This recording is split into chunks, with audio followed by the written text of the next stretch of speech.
Cross Country Snow. Cross Country Snow by Ernest Hemingway. The funicular car bucked once more and then stopped. It could not go further. The snow drifted solidly across the track. The gale, scouring the exposed surface of the mountain, had swept the snow surface into a windboard crust. Nick, waxing his skis in the baggage car, pushed his boots into the toe irons and shut the clamp tight. He jumped from the car sideways onto the hard windboard, made a jump turn, and crouching and trailing his stick slipped in a rush down the slope. On the white below, George dipped and rose and dipped out of sight. The rush and the sudden swoop as he dropped down a steep undulation in the mountainside plucked Nick's mind out and left him only the wonderful flying, dropping sensation in his body. He rose to a slight uprun, and then the snow seemed to drop out from under him as he went down, faster and faster, in a rush down the last long steep slope. Crouching, so he was almost sitting back on his skis, trying to keep the center of gravity low, the snow driving like a sandstorm. He knew the pace was too much, but he held it. He would not let go and spill. Then a patch of soft snow left in a hollow by the wind spilled him, and he went over and over in a clashing of skis, feeling like a shot rabbit, then stuck, his legs crossed, his skis sticking straight up, and his nose and ears jammed full of snow. George stood a little further down the slope, knocking the snow from his wind jacket with big slaps. "You took a beauty, Mike," he called to Nick. "That's lousy soft snow. It bagged me the same way. What's it like over the could?" Nick kicked his skis around as he lay on his back and stood up. "You've got to keep to your left. It's a good fast drop with a Christie at the bottom on account of a fence. Wait a sec and we'll take it together. No, you come on and go first. I like to see you take the coulds." Nick Adams came up past George, big back and blonde head still faintly snowy.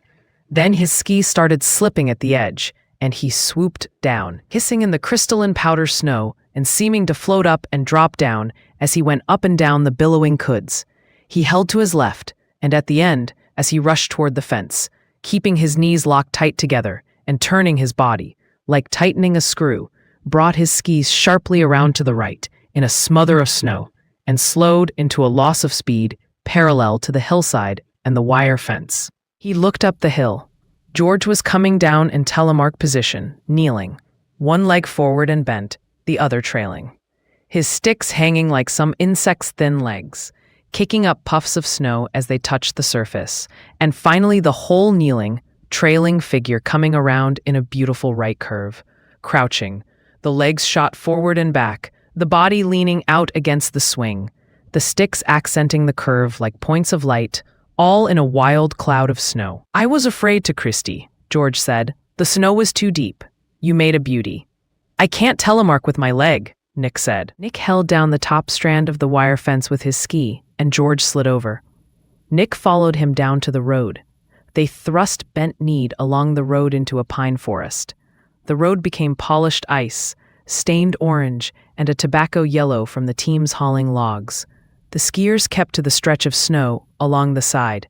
The road dipped sharply to a stream and then ran straight uphill. Through the woods they could see a long, low-eaved, weather-beaten building. Through the trees it was a faded yellow. Closer, the window frames were painted green. The paint was peeling. Nick knocked his clamps loose with one of his ski sticks and kicked off the skis. "We might as well carry them up here," he said. He climbed the steep road with the skis on his shoulder, kicking his heel nails into the icy footing. He heard George breathing and kicking in his heels just behind him. They stacked the skis against the side of the inn and slapped the snow off each other's trousers, stamped their boots clean, and went in. Inside it was quite dark. A big porcelain stove shone in the corner of the room. There was a low ceiling. Smooth benches back of dark, wine-stained tables were along each side of the rooms. 2 Swiss sat over their pipes, and 2 DCs of cloudy new wine next to the stove. The boys took off their jackets and sat against the wall on the other side of the stove. A voice in the next room stopped singing, and a girl in a blue apron came in through the door to see what they wanted to drink.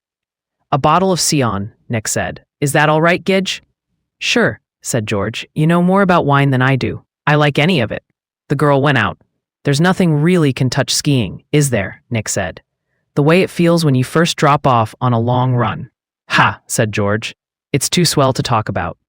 The girl brought the wine in and they had trouble with the cork. Nick finally opened it. The girl went out and they heard her singing in German in the next room.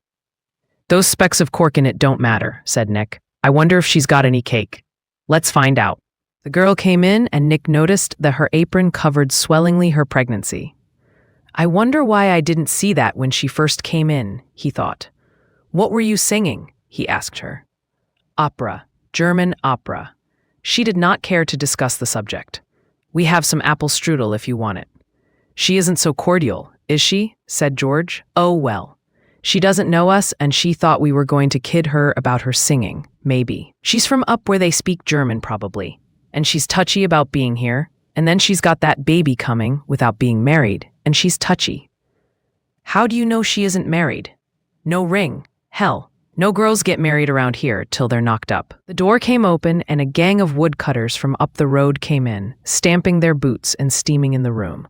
The waitress brought in 3 liters of new wine for the gang, and they sat at the 2 tables smoking and quiet, with their hats off, leaning back against the wall or forward on the table.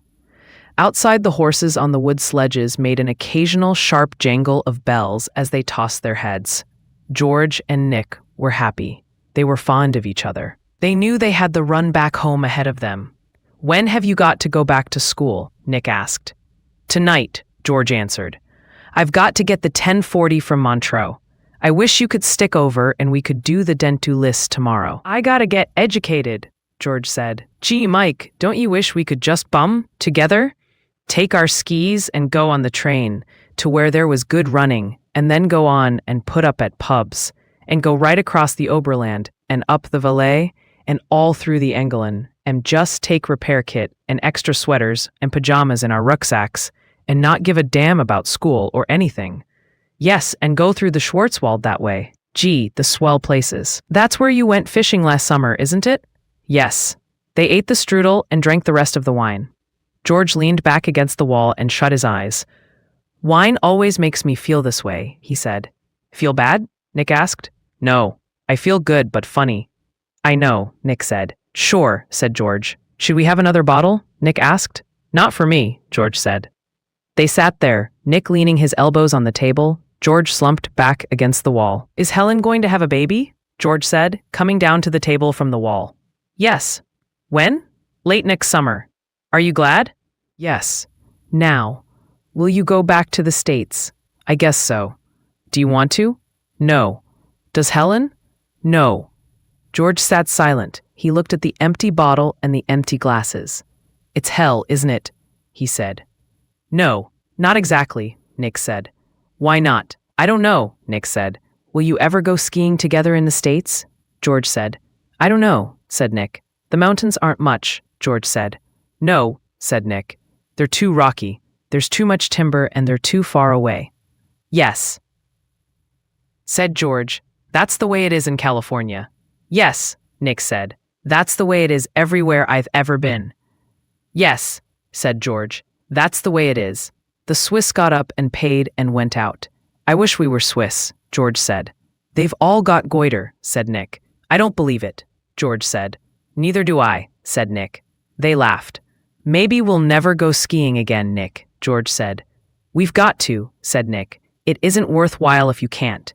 We'll go all right, George said. We've got to, Nick agreed. I wish we could make a promise about it, George said.